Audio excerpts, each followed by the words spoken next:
Assalamu alaikum wa rahmatullahi wa barakatuh.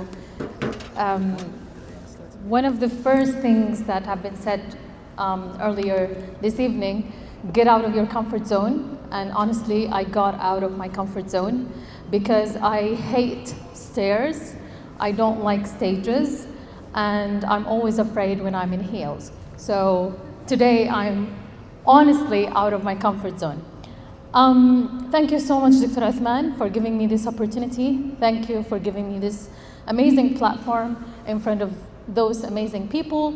And today I want to tell you something that I learned from my grandmother, Sharifa, rahmatullah alayha, peace be upon her. She taught me when I was very little the power of telling stories. Okay, some stories actually turned into traumatic experiences for me later on about being kidnapped, taken into the desert, and all these things, not talking to strangers. But some actually made me the woman I am today. The wife, the mother, the daughter, the sister, the leader. So something that I want to dedicate for her tonight is any benefit that you'll get from this, inshallah, it's going to be a reward for her in her grave. So speak like a leader is something that someone told me one day, because I always like to just be myself, tell honest stories, and some of them are not within the narrative of being a leader. So what I try to say today is how to be both, how to do the storytelling for confidence, authority, and impact, and also to present yourself in an executive presence as a leader.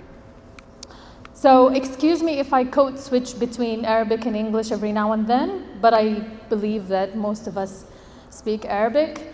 But today we'll cover why stories matter, the science, the 3 pillars of leadership storytelling, crafting your story, delivering with impact. And this one, actually, I wanted to fix it, but Dr. Uthman said nobody will notice. So now everybody noticed that I have repetition here. Okay, and real world examples, but it's about the pitfalls that we need to avoid. And one of the pitfalls is not to listen to you again, because everybody now knew about it. So why stories matter? I think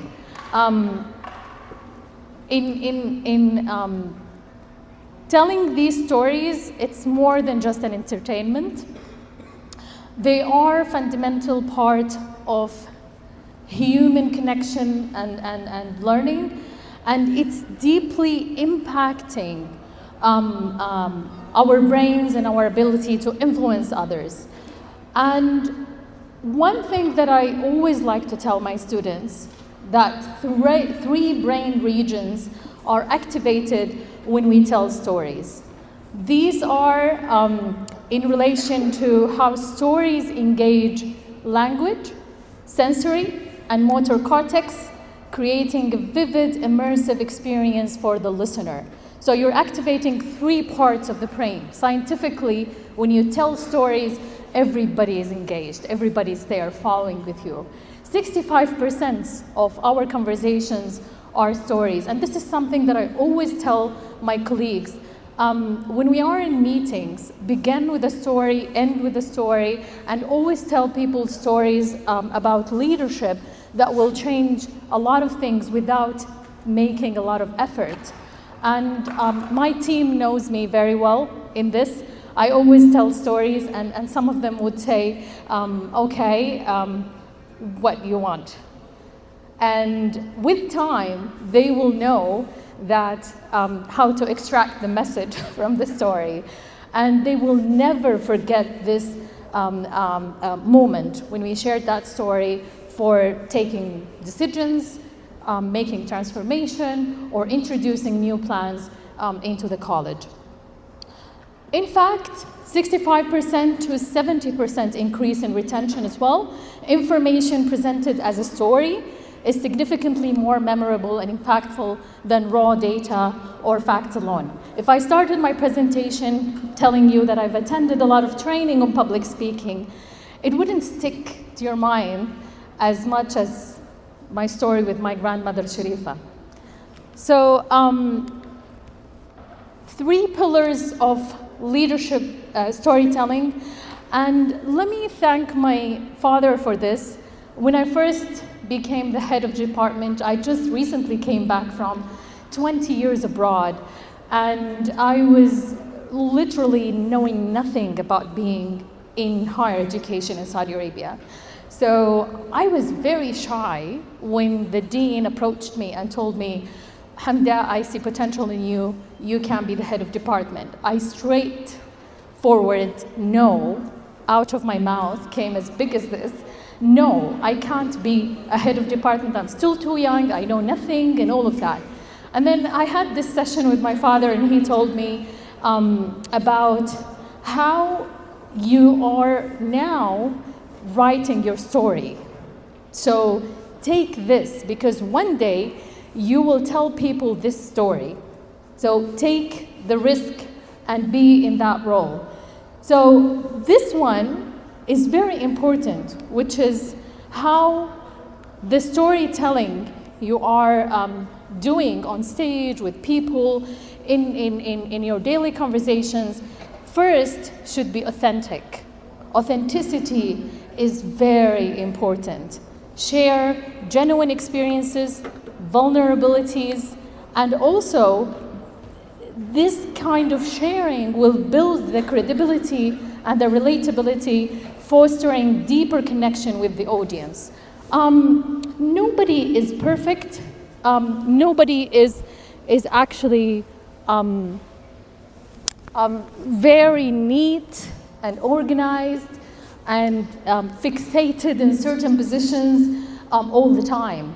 You are a person, you are a human being with different stories and different issues and different challenges and all these kind of special things about you.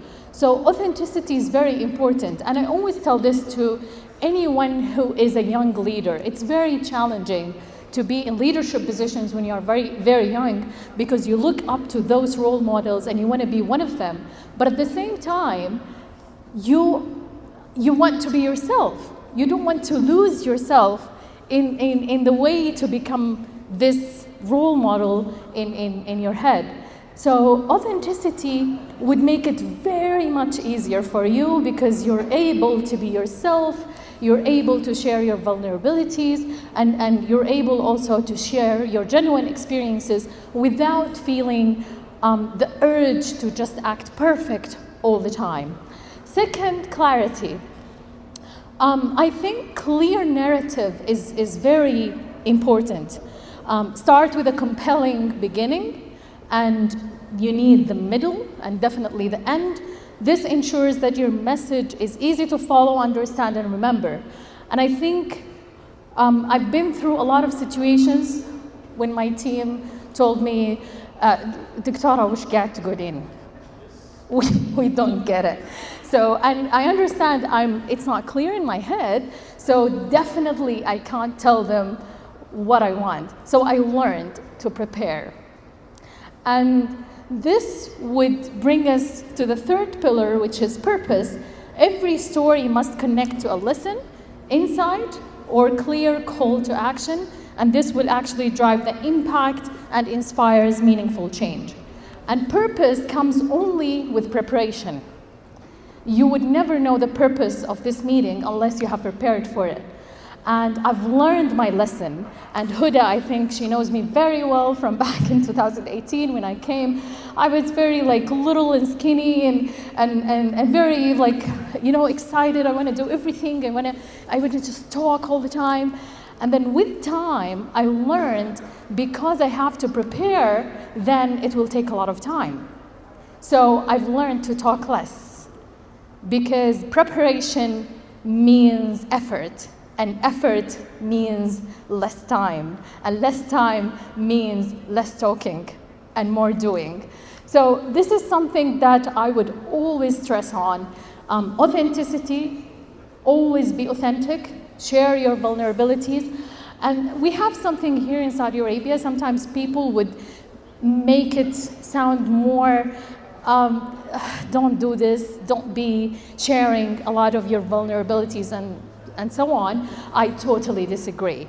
And I have no problem at all sharing my vulnerabilities with my team, with others. I always would like to tell young people especially, don't have that button that anybody can press on and then will get you out of your nerves. Always be out there, so brave, and able to address these issues in a very, very authentic way. So the story is an art, and crafting your story, and by the way, I have all my images from, different occasions that happened last week, and those actually have made a lot of insight and inspiration for all the world, not only Saudi Arabia. What happened in Davos, in the WEF, and also the Saudi House gave us a real example of the power of crafting stories and building the nation's narrative. So crafting your story is an opportunity for you to have this powerful narrative. Is built on 5 key components. First is the setup. Going back to what I've said, preparation. You need to have this setup, which is establish the context, introduce characters, and set the scene for your story. So I know that sometimes it is very hard for us to build this setup, but I have something that I've tried so many times and it worked so great. It only failed with my daughter because she's 15 years old and she always challenged me. She's exactly the copy-paste of me. She's a mini Hamdah, and she knows how to, alter all of my setup with one word. So I've tried it with everybody. It worked so well. But my daughter, unfortunately, I couldn't. I will try and maybe later on. But this works really well when you are going into that meeting or presentation or anything.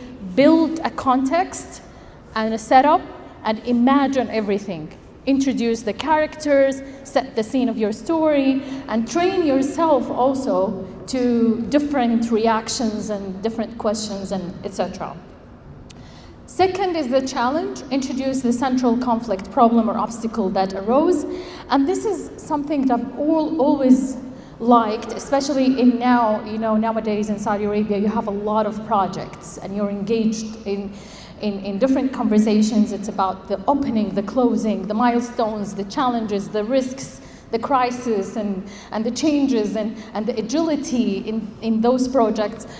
You have to master this. You introduce the story, you have the setup, and then you can challenge people into introducing them to the central conflict or the problem. The turning point is when the pivotal moment of realization, decision, or unexpected change. And this is something that I really, really get inspired by some of the Saudi officials lately, how they have utilized the art of storytelling and building the narrative in creating a historical moment for everybody. And I think a historical moment last week was, how many of you heard the Al-Quwwala Barakallah fi Dhaf? And this is something that is not just a sentence. It's the nation's narrative, building the nation's narrative, which is the turning point in such international events. It wasn't translated in the conversation. Have you ever wondered why? It was only said in Arabic. No translations were given, no explanations, no further notices on why we said that. And this is more than a solidarity marker. It's more than signaling an identity. It's actually creating the turning point in the storytelling. So the resolution is when you describe how this challenge was overcome and the outcome achieved. And Princess Rima bint Bender, when she was talking about how we, as people who've been on scholarship and came back and served in the country and all that, and I think this is what I call the resolution. You have collected all these efforts to explain the power of this country being, like a young nation, actually. And then everybody got the chance to work and compete in different platforms in different countries around the world, yet they decide to come back and serve in the country. And this is actually not only Rima's story, but it's also our story. It's every young Saudi's story. It's every father's story. So this is the power of storytelling. When you tell a story that everybody can relate to, and I was so inspired by this, and I've never asked myself why I came back until I heard it from Rima. I know that we all came back because we want to serve in this country. So this story is not only about showing that, okay, we have young people who are very happy, they want to serve in the country, but it's also about the nation's narrative of unity, the nation's narrative of hard work. The fifth is actually the lesson. Clearly articulate the insight or takeaway, linking it to your audience. The lesson is very important. When you wrap up, and I really liked what Abu Tamim has told us tonight. I've never thought about it this way, and I knew the lesson from the whole presentation, and he concluded with that lesson. And this is something I thought, I'm gonna do it. I'm gonna copy you tonight, and I hope I succeed. And this is very inspiring, how you craft your story from the beginning until the end, and then you concluded with that sentence, and you also were very generous, giving us a takeaway as well, and this is exactly the art of storytelling. You know how to begin and how to have that climax, the middle, and the challenge, introducing the challenge to your audience, and then you end the story with the lesson. We all can tell stories, but what makes us unique is to deliver with impact. So the art of storytelling starts with pacing and ends with silence, and I believe one important thing that I always like to talk about is the variation in your speed when you talk. The pause for effect, and the moments to breathe and control tension and focus, especially when you're speaking in front of a crowd that you're not normally comfortable with. You need to really work around your pace. And this would create a lot of effect and strength in the message you're trying to send. The voice modulation is something that I always suffer with because I get excited easily. And I remember when I had my public speaking trainer with my coach, he told me, Hamdah, this is very sad, why are you excited? And I thought, okay, there is a sad voice, and there is an excited voice, and there is a frightened voice, and I recorded myself, and I found out that I have this very unique kind of modulation in my voice, and I tried to learn this technique and utilized it with my students in classroom and lectures. And actually, in the feedback, they told me the way you changed your presentations is very unique now. So I thought, okay, I succeeded.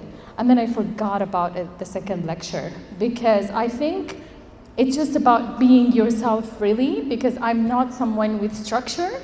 And then I kept training myself again and again and again to deliver a message with the voice modulation. And I think changing the tone and volume to emphasize certain messages is very important, but don't overdo it. don't overdo it, because people do not like anything that is made up or stressful or anything like that. Just be yourself. And what I mean by being yourself is by being whatever makes you comfortable.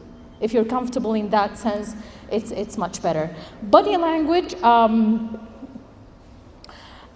here I have to tell you a story about my mom. I always like to move and do things with my hands.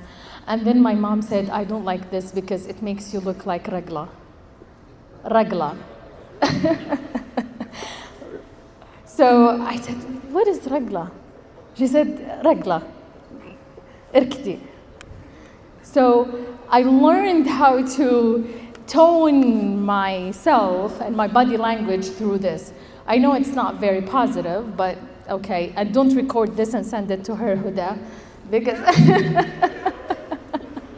she always told me, why you tell people about my stories? But the natural gestures and movements to reinforce our narrative is very important. But Dr. Arwa said something today that is very inspiring about the culture. And I think it depends in which settings you are to create the posture and the presence for that stance that you're standing at. So eye contact, connecting with your audience, this is something that we all know, so I'm not going to just be spending time on this. The silence is the strategic poses, create anticipation, allow reflection, and add dramatic weight to your words. Recently, we had very, very, very hectic, hard conversation with someone about a transformation in the college. And she told me, are you going to move away from academia by doing this? So I remembered the silence and the dramatic effect. And it was in the university's council. So I couldn't do it, but I wanted terribly to do it. But respecting the university council, I wouldn't do it there. So leaving afterwards, we had this conversation in a meeting. And I told her, remember when you said, are we moving away from academia? And she said, yeah. And then I was silent. Of course not. And everybody looked at me at that moment, and I said, okay, I succeeded. This is what I wanted to create. I wanted to create that impact on that person, that if you have certain claims about things, we are not going to be just submissive and believe in what you say, but we actually can object and be ourselves by telling our opinions and being entitled to say our opinions, but without being disrespectful. So this is something that I really like about the silence, that you choose the times when you create that powerful silence. Something that I've practiced for so long, I'm still failing in it, but it's very helpful, is whenever you are not sure of giving an answer for something, just take that little pause. Especially when you're telling stories and you're not sure about sharing extra details with people. Have that mini pause and then continue. It's very powerful in articulating your thoughts in a better positioning. So, real world example, a leadership story, to how the setup, the challenge, the turning point, the resolution. I always like to tell this to myself. I came from a very fragile basis. I wasn't the most empowered to talk when I was little because I suffered from stuttering. So I always struggled to say words and to tell my story. So for me to stand here today and tell this story and how becoming a leader is something that I've never imagined myself to be one day is very empowering, actually. And thank you so much for listening to the young leaders who are being empowered by this country to tell their stories, to work on themselves, And thank you, because we had this amazing families, amazing fathers, amazing mothers, sisters, grandmothers, grandfathers, who were always telling us, you can do it. No rush. Don't rush. We're here for you. Don't rush. And this is something that I always like to tell to young leaders. Don't rush. You will arrive one day and you will have the platform to tell your stories. We have this amazing public speaking club in the college, and we had this public speaking clinic. And I'm not advertising here, Dr. Uthman, but I have to share this inspiring story. The public speaking clinic is for all the students who suffer from anxiety, general anxiety, stuttering, panic attacks, and all these, cute things that we have, especially after COVID. And then what happened with those students, I met with them in this booth for the university in the International Translation Forum, and one of them told me, Dr. Hamdah, thank you so much for allowing us to be here. I said, why? And she said, because we are part of the public speaking clinic. We've never imagined ourselves standing in front of people in the booth and introducing the university. We had panic attacks, we had general anxiety, we had all these issues, and now we have the chance to be here. So your story is what the world needs. Don't be someone else's story. You are unique as you are, and always be just authentic, be yourself. I know it's painful sometimes to share some of our vulnerabilities, because you think, okay, I've done this part, been there, done that, I don't want to go back to that zone. But trust me, this is what the world now needs. We need more of real life stories.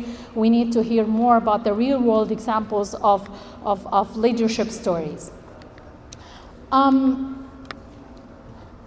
The common pitfalls to avoid, over-explaining your message is something that I don't recommend. When you're already telling your story about something, don't over-explain. People will get it, and if they don't get it, they will ask questions or they will request clarifications.